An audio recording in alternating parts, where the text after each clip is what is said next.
Moikka! Hey! Welcome to our podcast, Mastering Finland. I'm Jean and I'm from California. I'm Petra and I'm from the Czech Republic. We're here to chat about our life in Finland.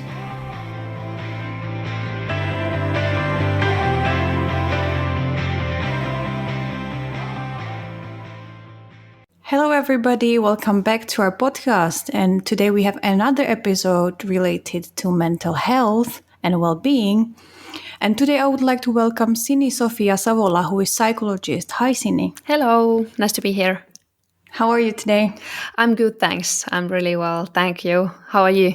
Good, thanks. Today it was a bit sunny, so finally a bit of positive mood in this Finnish grayness. Yeah. I know. Feels so good. It's starting again, yeah. So Sinni, could you tell us a bit more about yourself and your job? Yeah, sure. Hey, can I ask first, where are you recording? What city? Where are we? Helsinki. In Helsinki? Yeah. Okay, good. Yeah. Me too. Oh, nice. Yeah. Hello from the other side of the Helsinki.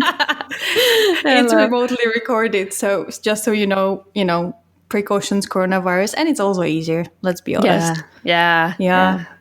So hello from other side of Helsinki. Yeah, hello from other side. So I'm Sinnu Sofia Savola, psychologist, and people call me Sinnu actually, and I'm 27 years old, and what is relevant to know about me, considering the topic of this discussion, which is about mental health, is probably that I'm a psychologist and I'm specializing to health psychology, and I work as an occupational health psychologist or a work psychologist, however you want to say it.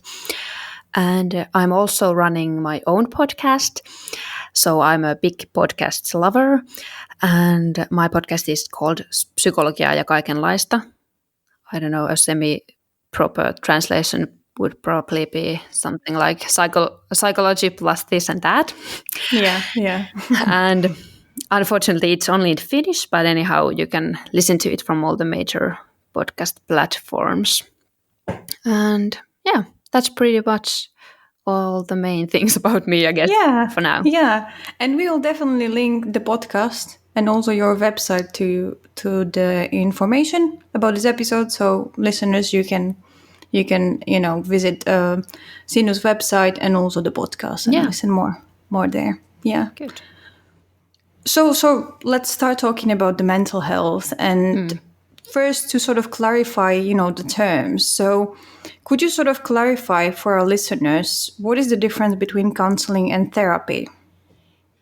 Yeah, this is actually a really good question. And I think it's also a hard question because I guess it depends on who is giving the counseling.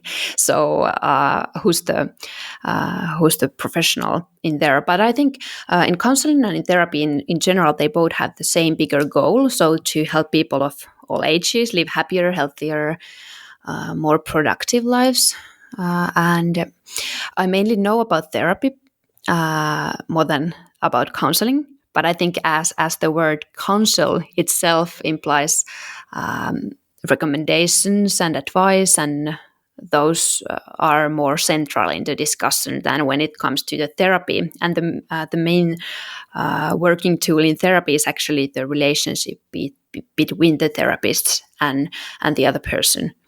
And usually therapy, it's quite intense and long-term treatment, and the goal in there is to somehow affect to the psyche, maybe deeply, if I could say this way.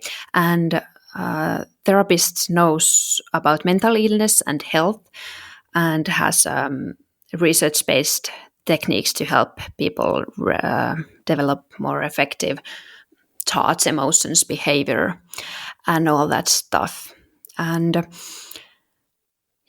I think it's the main thing in therapy. It's to provide also a supportive environment. I guess that's also in counseling to provide a supportive environment that allows you to talk openly with someone who is objective and also very non-judgmental and neutral in a way.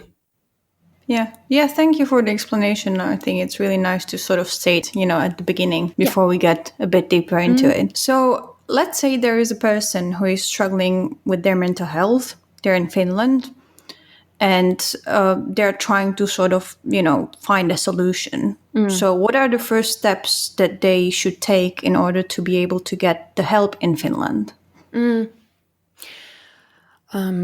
I think this should be clarified more often everywhere. There should be like stickers that are saying where you get help, definitely. and all kinds of ways to inform the citizens and everyone about this. And because the system mental health care, it's not super simple. It is when you know what you do, but as we don't have one hospital where everyone goes and you get the help from there for every mental health issue you have, it's not that way. So that's why we need this clarification, and this is a good question. So I think there are maybe 5 main platforms to get some therapy or help for mental health issue. So the easy one is if you are working, if you are an employee and have an employment relationship, you also have an occupational health care. So it's mandatory for every company and organization to provide health services for the employees. But it might differ how much and what psychological treatment are you allowed to have from there. But anyhow, it's a perfect place to find out what is your occupational health care, what is the place, and then just to go there or call or book an appointment from the nurse or doctor and talk about your mental health and ask for more support. And if they cannot provide you more therapy, they can guide you to find it from another place. So this is the first scenario in a way. And then in case you're studying at the university, which I think you, for example, are, right? Am I right? Yeah, I am. Well, I'm sort of working. I'm still a student and I'm finishing my thesis, but I am also working full time. But yeah, Okay. Many of my friends and many of our listeners are students, so it definitely is going to be relatable. Yeah. So for students, if you're studying at the university, you may go to UTHS, which is like Finnish Student Health Service, and do the same thing, ask for psychological services or just book an appointment from a doctor or nurse and tell what you have on your mind going on. And at the University of Applied Sciences, I think they still at this point provide the health services in primary health care. And so through that, it means you can Google and call or simply go to a health center near your home. And also this primary healthcare and health center, they are also places for everyone else. So if you're not working or if you're not studying, you can go to primary healthcare, and they will guide you more. And so that's the third scenario. And then I think the fourth scenario would be in case of an acute mental breakdown. So if you have something acute, just like, for instance, like you have some self-harming ideas, or you have panic attacks, or even psychosis, or something like that, then you can go to hospital emergency services. So they are not just meant for heart attacks or something like, I don't know, car crash patients, but also for mental illnesses which are acute, because they are dangerous. Like panic attack, it's not healthy for you. So you should get immediate help. And yeah, in other kinds of crisis of life, there are crisis numbers to call, which you can find, for instance, from some third-party organizations. For instance, mieli.fi has crisis phone numbers, so mieli.fi. And fifth way to get some support is what many people nowadays do, is simply book an appointment online from for instance, any psychologist. So if it's a psychologist or psychotherapist, so those profession names, they are like restricted, legislated. So they have then you can trust like these people have studied these mental health things, and so no anyone cannot use those names. So then you can always pay yourself for sure. Um, so I think those are the main ways to receive Yeah. help. Yeah, that's a good summary. Definitely. Yeah. But it's sort of interesting that still we are living in this, like it's very modern time and we have all this technology and everything should be working, but at the same time there is still the thing that like many people have to pay to get the help. And it's not like if you go to doctor if you have, I don't know, heartburn, or if you like hurt your leg and then you do it and you pay just a little or nothing. But if you suffer with mental health issues, then you have to pay more, and it's quite surprising still. So how expensive are such services when it comes to, for example, if you go to hospital or then if you go to private psychologist, and why some psychologists offer this partial Kela reimbursement, like Kela pays a part of the price? Yeah, it's a really good question, and I think it should definitely not be the way that taking care of your mental health would be too expensive. And if I answer first for that Kela reimbursement, it's so basically some psychologists are also psychotherapists. So if you're a psychotherapist, that treatment is mostly reimbursed by Kela. So if you get the doctors, and by Kela I mean that by the government in a way, or more precisely by the taxpayers.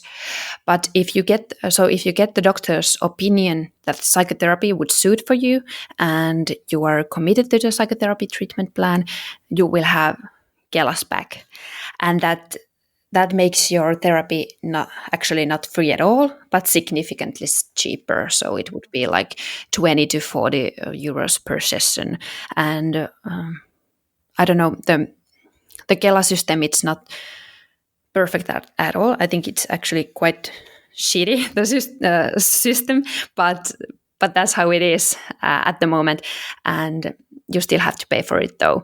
But it's so very cheap for psychotherapy if you compare. But so in case you simply book an appointment online from a psychologist, it probably costs something from 60 to 160 euros per hour. But in many cases, the happy side is that in many cases the psychological treatment actually for students or for the employee via occupational healthcare, it's free actually for the employees, very many things. And also in public healthcare, actually it should be it is actually mostly free, but maybe it's they don't advertise it that much because they are quite fully booked, and the resources are not too good. So as far as I know, it depends on the city, because usually the city pays for the primary healthcare.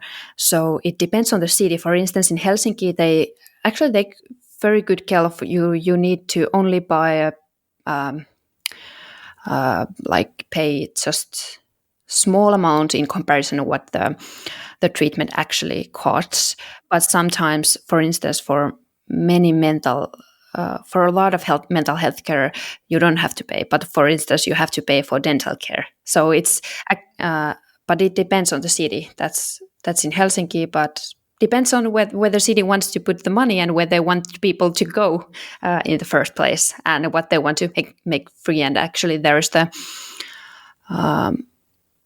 but it really depends on many things if it's free or if you have to pay some of it. Yeah, and also it depends on the degree of the health care. Okay, so we sort of already started it, but why aren't some psychological services then fully or partially paid by the government? Like we already said that, but at the same time, I sort of feel that it will be even more subsidized. So why do you think it's not like still sort of the priority as much as it should be? Yeah, I guess there are some. I think we are late when it comes to mental health healthcare. So at this point, there are so many people needing help. So we should, and it's very expensive, and we haven't done our prevention well. So I don't know. Maybe there are, and also I think the politics, like when it comes to health politics, it's not really updated in a way. So we still have the focus in physical health, or at least has been such a long time. Past years have it has changed for sure, because we now know that our physical health has gotten so high, like we are doing so well on it, but at the same time our mental health has not come up at all. So we're not actually it's breaking down, if one can describe it that way. But I think we just haven't woken to that yet enough. Yeah. Yeah, that's why it's, important. I mean, your podcast that you're doing, and that's why we wanted to take on this sort of, mental health awareness month, because it's so important. And the more we all speak about it, hopefully the faster it's going to be sorted out. Yeah, I really hope that. And I think it will, but it will take some time still. Yeah, definitely. So, what kind of types of help are there available? You already mentioned these, like where can you get the help from, but maybe what kind of therapies you can get, like in a outer space, and what kind of therapies you are yourself offering to your clients. Yeah, so there are actually very many of them therapies, and myself, I'm offering actually quite short term therapy, or it even goes closer to. It's not counseling, but it's really short term, so it's not really like psychotherapy what I'm offering, and so I usually have like from 1 to 10 sessions. That's what we usually have in occupational healthcare for a customer or a patient, and it's mainly that we do. Usually, we try to figure out what's going on and try to find new ways of thinking and different viewpoints and ways of coping in the current situation and over it. And there are very different. It really depends on the psychologist and psychotherapist, therapist, like which basis he or she has in his working, which methods she or he uses. So there are like solution focused, cognitive, shorter, longer, commitment and acceptance therapy. There are really different branches, but actually there has been research a lot about these different types of therapies, and what they have found is that it doesn't really matter what kind of therapy it is, and much more it affects on the outcome of the therapy, that how is the relationship between you and therapist. So that's like more important than the tools and the background of the therapist itself. Yeah, yeah. I think it must be really important, and even from my own experience, I also went through psychological sort of sessions, psychotherapy, and it's really important if you sort of have a decent relationship with the therapist, if you like get along in a way, because of course you don't want to talk to your deepest darkest secrets. You don't want to tell it to somebody who you are not really like vibing. You know, you're not vibing with the person at all. So then, of course, you don't want to share. Yeah. So it definitely matters a lot. Yeah, yeah, yeah, definitely. And I think that's why you really like when you're starting a therapy, you there should be like 1, 2, 3 different sessions with different therapists, so you could check them out a bit, like to see like how they work and how they are. And of course, you cannot find a perfect match, that's for sure, because there's none or there's too little of them. But but still, like it's super important how you fit together in a way. Yeah, yeah, totally. As you said, there are so many people now suffering from some sort of level of mental health issues. And I think many of us have it on daily basis, and it's just anxiety, stress, you know, these sort of low feelings. But some of it have it more serious levels. However, what I heard from many people around Finland is that if they had some sort of like a minor signs, it was just anxiety or just feeling low, and it was not like super severe. It was really hard for them to be eligible for this sort of psychological help. Probably the one that you mentioned that is almost free. As you said, they are very busy. So I think that is it because of that people with not that severe issues might not be able to get to the therapy if, for example, their occupation does not provide any sort of type of mental health support, and even they're working, they don't have that much money to be able to pay for private.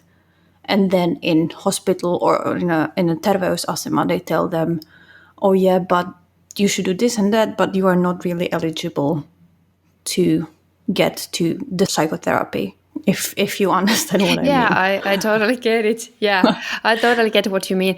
And it's really sad, but it's true. And actually, we have from my perspective, I guess there might be like plenty of reasons for that. But one thing that comes to my mind is that we have a long tradition of long psychotherapist, like long psychotherapy. So it's like we don't, and now actually they are doing a lot of work at this time and nowadays to work on that we would have like short-term therapy for to offer, and also online therapy and all that stuff. But also like if you like now we only have like 1 to 2 to 3 years therapies, and that's definitely not what everyone needs.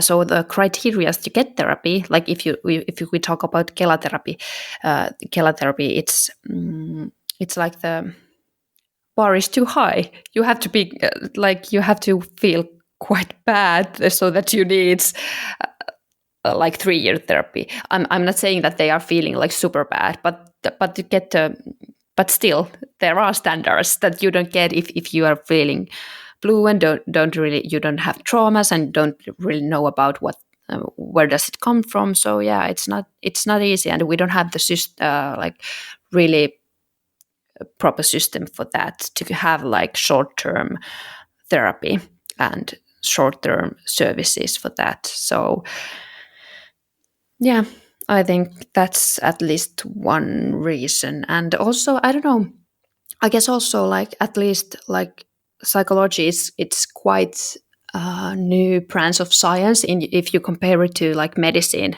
for instance. So I think the knowledge also about mental health, it has grown and grown like past 20 years so much. So I think we're just not catching it up yet, or I don't know. There might be many reasons uh, for that it's not, it doesn't go very smoothly as it should be, because like the more previously we get the help, like when we first start to recognize the anxiety or whatever feeling we have, we should have the help right away, to not like actually now I remember that we also have this like what primary health care provides, and they promise you that you will get help in 6 months, and that's like whatever comes, you will get help in 6 months, and that's like, yeah, that's fine if you have like a, I don't know, some sort of leg surgery that you have not done in 10 years, but now you decide to do it. But like if you have mental, especially if you have mental illness, 6 months, it's like Oh my one God, life. Yeah. So it will go like so. The situation will go like so bad. So that's one thing that we should change when it comes to mental health. That the promise about like what is the time that you will latest get the treatment would be closer. And yeah. Yeah, I mean, it's really hard, right? Because there is so many people who need that. But then at the same time, you can't be just like saying, oh yeah, wait 6 months. Then Yeah. we get back to you. Yeah. No. So it's such a like hard balance to sort of find in between these two things. And I Yeah. actually know quite a few friends, my foreign friends, who they're working, but at the same time, they're not like highly paid and they don't get the occupational mental health care. So they are doing online therapy back in their countries because many of their countries are cheaper. So they are talking online to therapists who speaks their native language, Okay. Yeah. and that's how they get help, because that's sort of the only way you can afford, when, especially when you start working and you don't get such a high salary. So it's not great because obviously, you know, you would Yeah. want to go in Finland. You live here, you pay taxes, you know, this is what should be happening. But at the same time, if you need help straight away and you can't afford to pay, you know, 120 euros for 1 hour, then if it's cheaper in your country, then you sort of consider it. Yeah, of course. Of course you do. I can totally relate. I would do that probably as well. Yeah. So you already mentioned prevention. So could you tell us a bit more about mental health issues prevention and what can we all do to sort of prevent stuff coming up? So you mean like individually, what can we do Yeah. to Yeah. prevent? Yeah. Yeah, so there are like mental health has to do with life. So basically everything that has to do with your life has to do with your mental health. So to prevent mental health issue, I think there are a few things in the core of it. I would say one is one and most commonly said is probably social relationships, because they have like such a great impact on us and to our mental health and to our surviving in life in general. So like to spend time with anyone, with friends, with family, and to have an open relationship with some people. It's all the things that are like money to your pocket, mental health pockets, and also I think the most important thing would be that the bar would be low to ask for help in mental health issues. So you would have a person to go and talk about, and that you would also study mental health a bit, not like too much, but there are really like amazing websites. For instance, Mielenterveystalo, which has like different programs. I did podcast episode today about sexuality and sex, so they have really like great program for sexual well-being, and also like anxiety and everything else. Like there are so many different practices you can do or things you can do to impress your health in many ways. And what else? Do you have something in your mind? What has made your mental health to stay strong or stronger? I bought these journals with these different tasks every day. Like maybe write 5 things what you've been grateful for today. Or like think about one good memory and draw a picture related to that. So it's sort of like mindfulness and reflection, but at the same time being grateful for what's happening right now. And I think it sort of calms me down with this sort of, especially before going to bed, Yeah. that you are not overthinking about next day at work or other issues, that it sort of like cuts it off and it calms you down. Also, I try to do breathing exercises before bed to sort of calm down. And I have like Fitbit, and it has this good like 2 or 5 minutes like a breathing in vibrates, and based on the vibration you like inhale or exhale, and it's quite nice, and it calms you down as well. So perhaps that, but also just allow yourself to relax, I guess. That's something I struggle with a lot, to be honest. Yeah, I feel you. Because I feel so guilty when I just like sit around like, oh, maybe I should do something. I should do something. Yeah. And then when I do lots of things, because I think I'm like sort of a bit of workaholic. Because when I do things, I'm happy. Yeah. And I'm working, I'm doing podcasts and job and this and that. And then when I like it's to the weekend, I really have to like tell myself, okay, now is the time you sit down. It's fine. You don't have to tidy up right now. You don't have to do, just sit down. You can watch the TV. It's okay. Perfect. Yeah. So, but yeah, it took me a while to sort of get myself, but then, it's sort of hard because then you have to find a balance, because often happened to me in the past that I became this like very lazy and I didn't do anything. It's like turned into the completely opposite, feeling low, not wanting to do anything, just sort of, sank to the couch and just like watching Netflix blindly and just not really being. Yeah. So it's sort of hard. You have to find the balance, and it's quite hard, to be honest. Yeah, it is, and I think it's a lifelong journey to find the balance. But it's fine at the same time. That's totally fine too. And I think the most important thing is also the accepting that there are different stages in life. Like, for instance, when sometimes you're like super energetic, and then sometimes you're like, I don't know what happens to me sometimes. It's that I watch 4 videos from YouTube, like watch nothing, like crap, and then like I'm feeling so bad about it. But at the same time, I should like, actually the winning strategy, like psychologically, to think about yourself.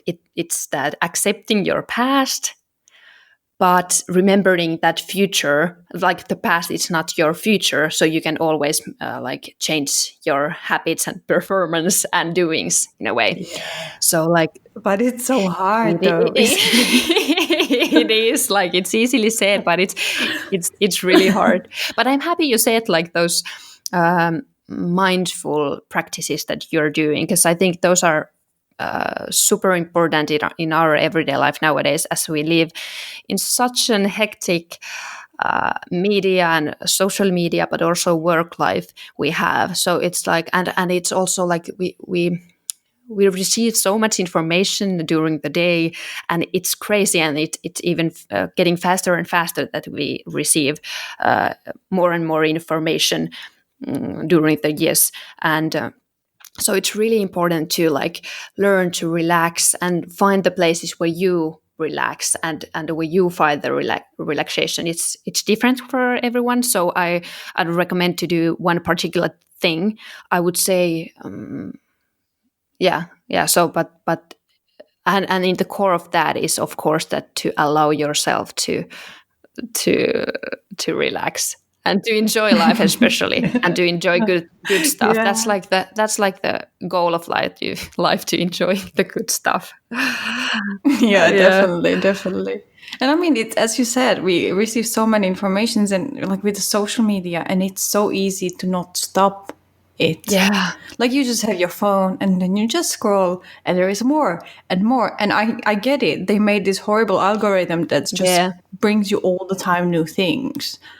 But I actually read the research that says that like when you are not really reading stuff that are there and you are like just scrolling, that is really not good for you. And also not for your mental health, because you are like sort of receiving but not receiving. And it's just really not good for your brain. So it's also I'm trying to sort of stop and read if I'm already scrolling. Yeah, that's actually really good. And myself, I always like I really buy that study because I myself when I scroll, I feel like after scrolling, I haven't learned anything, and I haven't like I won't remember them tomorrow what I just scrolled, and actually there was a lot of information that I didn't find interesting at all, and I wouldn't. I did not want to see that, but at the same time, like it's really addictive. So it's like it's really bad deal. But also, so like when it comes to your own mental health prevention, I think very important. It's like find the way. Like during these times, these hectic times, it's really important to find your own boundaries and like to act towards yourself. As a parent in a way and to make the guidelines and to follow the rules whatever they are, so that's like I think that's what we all need. I mean, speaking of the parent, I just sort of came up with a question. Is there any advice how to sort of, help with teenagers? They are scrolling. Is their main part of life right now, right?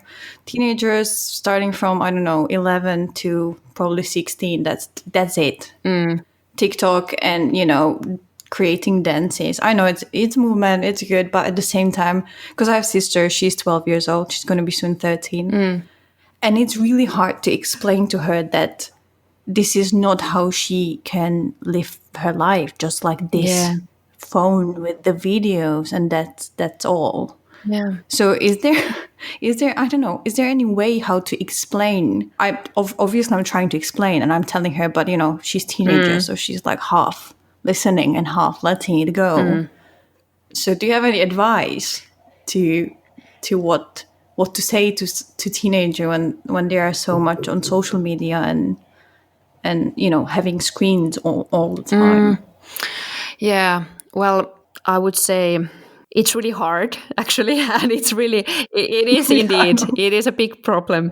And to how do we like would like give them something to keep their attention and focus all right during their life in the future, because as we know they are still developing a lot. So but I think I always suggest like parents, for instance, to like and this is actually works for other than social media too, that the main thing as a parent is to be interested about what your kid is doing, so that she or he gets the emotion and impression that someone cares about me. So that's like emotionally such a big thing. If you can give that to a kid, it will affect his or her life in such a big way that it will go like it will do a lot for the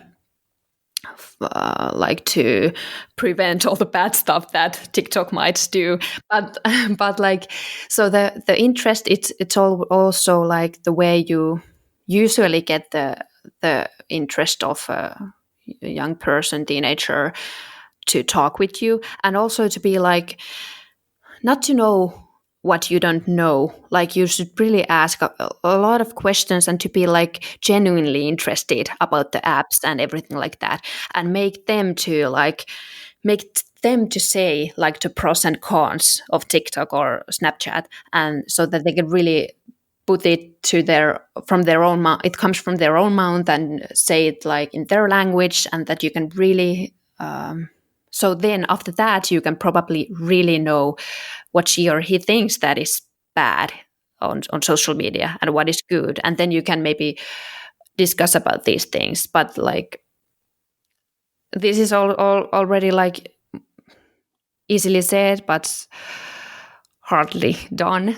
But this, I would just say this is the main thing. And then you can have tricks and also like boundaries. Like if you're like 14 years old, I think there should be boundaries. Of course, the phone is already his or hers, and you cannot control like everything. That's also weird, but at the same time, but at the same time, you can still have boundaries. Like if you're under 18, I'm really strongly like that is really strongly my opinion that until one is 18 and like she or he is paying her own bills and doing the stuff and own decisions, so until that you can really restrict something. And if you can see, for instance, that his or her mental health it's not doing well, and a big reason might be social media platforms, because there are so many bad things for a young generation as well, even though I don't want to like demonize them, but still. And so like you can have some rules, some really strict rules, and sometimes ask like, now you have to tell me what you are doing there, or like today we don't have phones today, and we're doing things with the family and we don't have phones, and to restrict it that way. Yeah, yeah. Do you think there should be classes for mental health at school? Yes, definitely. Yeah. Yeah. I hope that one day it will be normal thing. Yeah. Yeah. And I think like terveystieto, what is it? Terveystieto, it's like there are also like health is like physical health and health behavior and mental health and sexual health. And I think they are getting better and better all the time. And now when I have been talking to like, how to say it correctly, but like to modern teachers, they are actually doing very good job. But that's not the general thing yet. But many are doing that well already. I think Finland is still quite ahead when it comes to educating kids about these stuff, because I'm from Czech Republic, and back in there it's still even stigma amongst people. Like especially if you talk to older people who can still be parents, it doesn't really work like that, and that's why I think it hasn't still come to the point when the new teachers would come up with these, suggestions and stuff. But yeah, hopefully, fingers crossed, soon it's going to be a normal thing, and there's not going to be any. Of course there will be issues, but I mean it will be easier for the people to find solutions straight away, or be able to use the preventive sort of care for themselves as well. Yeah, definitely. And it's really sad that the mental health thing, especially mental health things, they have like strong history of like craziness and something unexplainable. And it's the stigma, it's really tough, and it's really sad because it really affects to even my everyday life. Like how do I talk about my mental health, and how open I can be about that in comparison, like if I would like have to have a sick leave because of burnout or depression, how would I talk about that in comparison with if I would like break my leg? I would say it immediately to my like employer, but not if I would have a depression or something like that. And that's really, I don't know, that's wrong, because there are no basis for that. So and it's only like, why I wouldn't say it, it's like because I wouldn't trust my employer. I'm not talking about my current employer, but like I wouldn't trust that they would like know enough, because I'm professional. I know about mental health, and I know how they develop, and it's like it's understandable, and it's nothing weird, and it's what could happen to all of us, and like that. And I know it won't affect like all the aspects of your life, and you could like and it really depends on the person how it affects and everything, all that shit. But I wouldn't trust that other people would know that, as they know how that if you have a broken leg you can still work with the laptop, and they know that, but they don't know that stuff about mental health. So, and that's really bad thing. And I think that's why we have a lot of work still to do. Yeah, that is definitely true.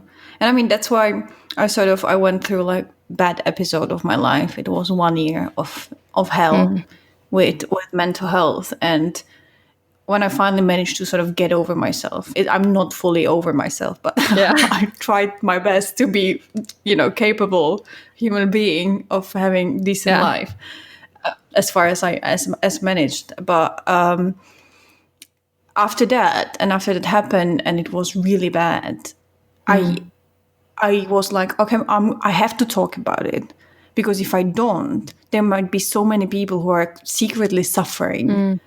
and they're scared to say, and they don't have to tell me, but if I talk about it, they might relate. And when you relate, you don't feel that lonely in yourself. So I know, especially when I felt so bad, there is this book, and it's called "It's Okay Not to Be Okay," Yeah. and it's a book full of very short stories by famous people, celebrities, singers, whatever, who wrote about mental health issues. And when you see like many big names, that it's sort of normal actually, but you don't know it because nobody is talking about it. But then there is this book, and whenever I felt like really, really bad, then I opened it and I started reading, and the fact that I could relate, and I felt like I'm not alone. I'm not the only one it's happening to. It's not my fault. It's not me being, this horrible human being, but it's normal actually. Everybody, like almost everybody now feel anxious. They might not have a name for it. But I think basically almost, especially like us young generation, I think it's quite like part of our life. Of course, somebody has it mild and almost no symptoms. Somebody has it extreme. And, it varies a lot. And the same comes with feeling low and on a scale off towards depression. But it's so important for those people who experienced some problems to talk about it, because you never know who needs a bit of support. That is so true, and that is so highly appreciated. And that's super important. And have you noticed that when you talk about your mental health, have you noticed that people start to telling you things that Yeah, exactly. So it's funny, but it's cool at the same time that like openness brings up openness. Yeah, and I also figured out that some of my friends, they like struggled with themselves, but they couldn't really like find out what it was. And I am like, I think, high on the spectrum of anxiety. Sometimes it kicks in hard, sometimes it is just subtle. But I have a good friend, and she was sort of, and like not really doing well, and she was telling me about it. And I was asking her because I felt like this is what's happening to me, similar stuff. And when it's building up towards the like extreme anxiety, and then I was asking her questions based on how I felt, and she was like, yeah, this is exactly that. And I was like, maybe you should look up anxiety. I think, I am no psychologist to like give you a definition, but look it up and look up what it means and how does it show up, and what can you do to sort of, push it away or handle it. And then we went home both, and then like within a few hours I got a message. She was like, yes, it is it. It is that. This is exactly what's happening to me. And it was also, I think she felt relieved. It's a real thing. Like, I am not being insane right now, and it's happening to people, and it has a name, and it helps. I think if you can give it a name and see that, oh, this is this thing that people are talking about. Okay, I see. And now I understand everything. Everything what people are talking about.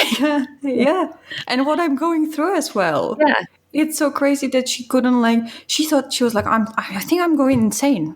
Like, it's not normal. This is not normal, but I can't really describe what it is. Like, I don't really know.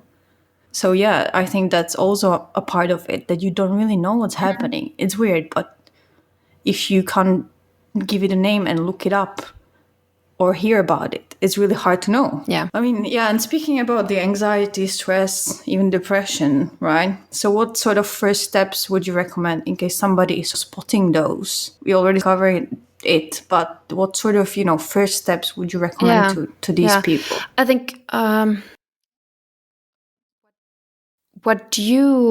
think the key to this is it's exactly the thing. For instance, what you did for your friend, that you take like what he told you, you took it seriously, and it was like, hey, there is something, and have you seen this? This is serious stuff. This is real, and like that. So my advice would be like, for everyone else, like personally with yourself, to take it seriously, like take yourself and your feelings seriously. So basically you're not feeling because of the, like, your feelings, they have reasons, and they work like properly, and they react to the world and to your life and to your past and everything that. So they are real, and you shouldn't compare yourself to others. This is also hard one. If you compare, like, my life is fine compared to this and that. Maybe I haven't gone through such a bad things as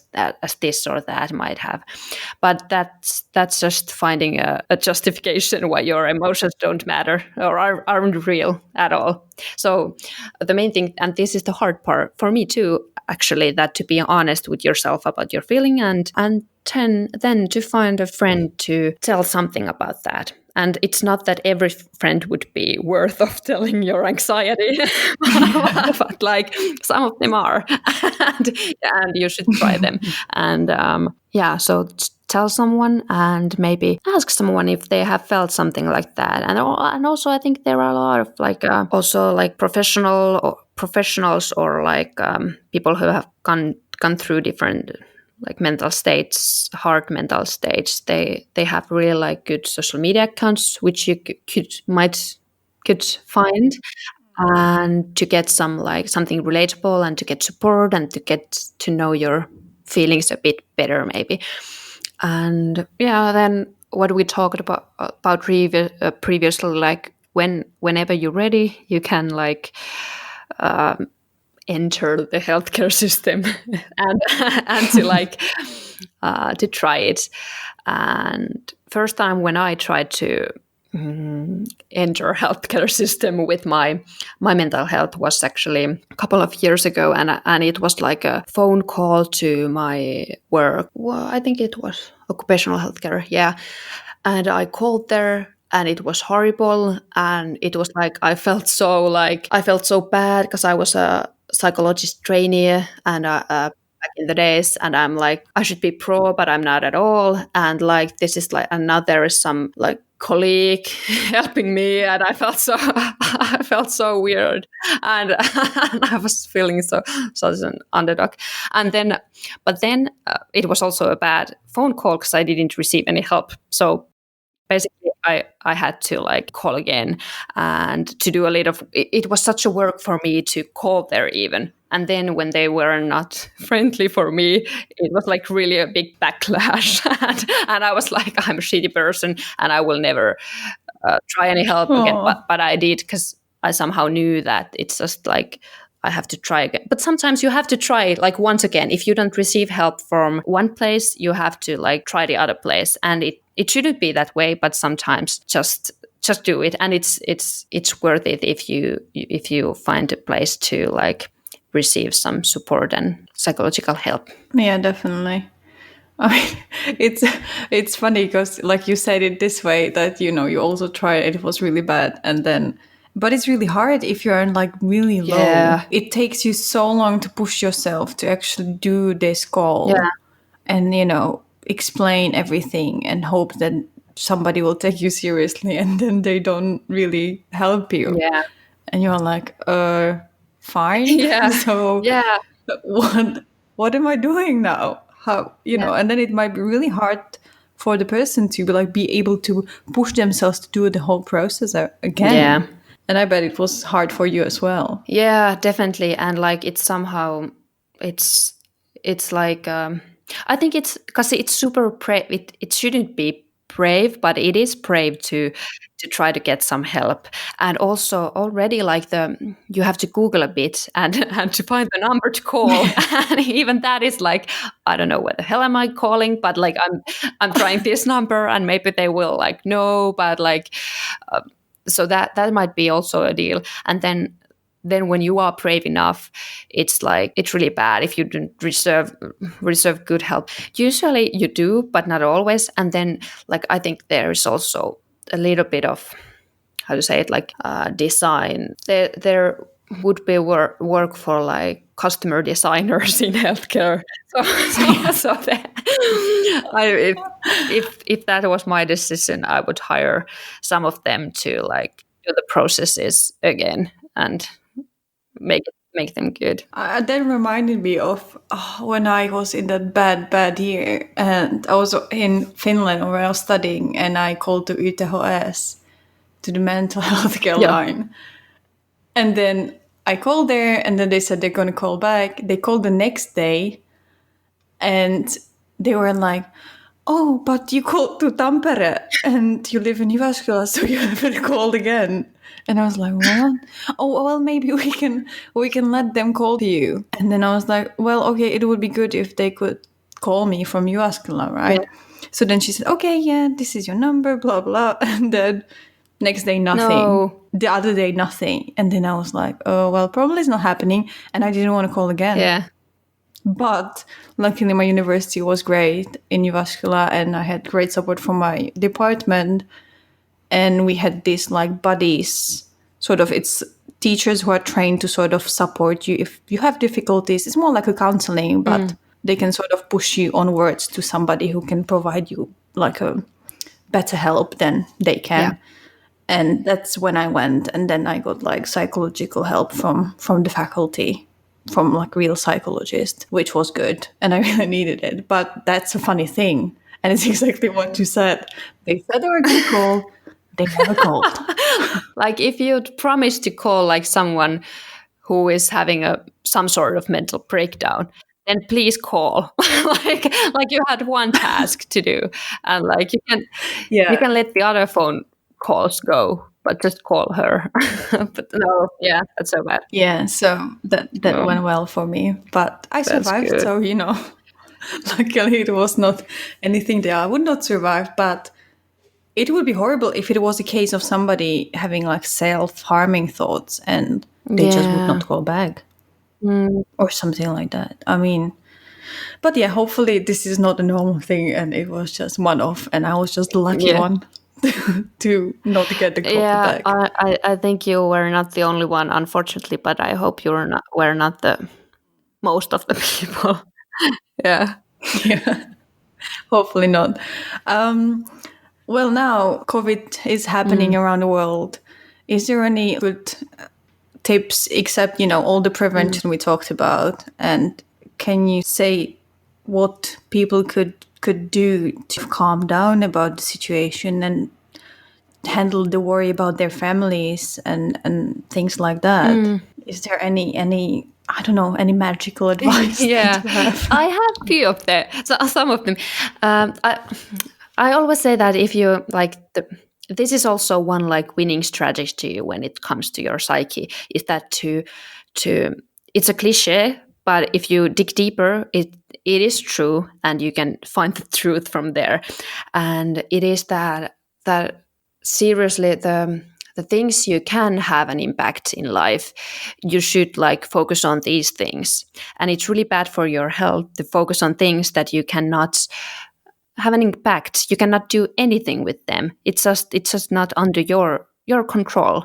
So it's really stressful, and it's really harmful for your thinking to focus on those things. So basically, if you have things that you can do, like in this COVID situation, to make your friends or family or yourself feeling a bit better, you should focus on these things as much as you can. And also, like what I've been telling to people during the COVID is that that now when we have like so much in our world has changed, and we live like differently than we lived last year. It's also like it's really stressful situation for us. Even though if you are not suffering from COVID, you will. It's different, and it needs adaptation from you a bit, and that's quite stressful. So at the same time, you need a lot of things, a lot of places to relax, and a lot of things that you enjoy and what you like to do. You need more of those during these days when we have global stress in a way going on. So like as much nice thing as you can do. That's my tip. And I have also being doing it myself, trying to do. Yeah. All right. Anything else you would like to share with our listeners that we haven't mentioned or haven't said related to mental health?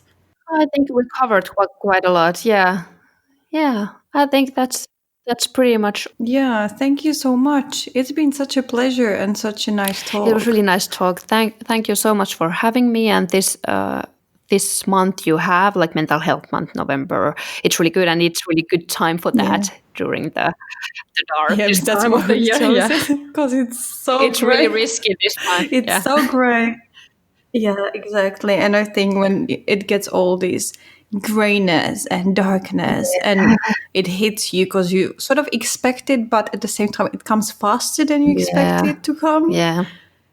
So that's why we chose November because, I mean, let's be honest, it's the worst Yeah, one. it is. It is indeed, and you have to remember your vitamin D's and also kirkasvalolamppu. I don't know the English word for the lamp for the really bright. Yeah, is the sun brightening Okay, yeah, lamp yeah, that exactly. starts like from this, yeah, I don't know if it's the correct name for it, but Yeah, that's what it is.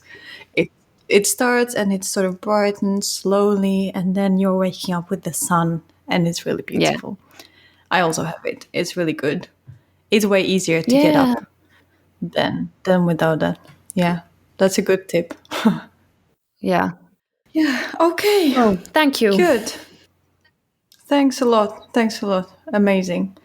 And thank you to our listeners. And I hope you enjoyed it and you learned something new and you will be able to get help if you need it. And good luck in surviving November and everything that's happening in the world right now.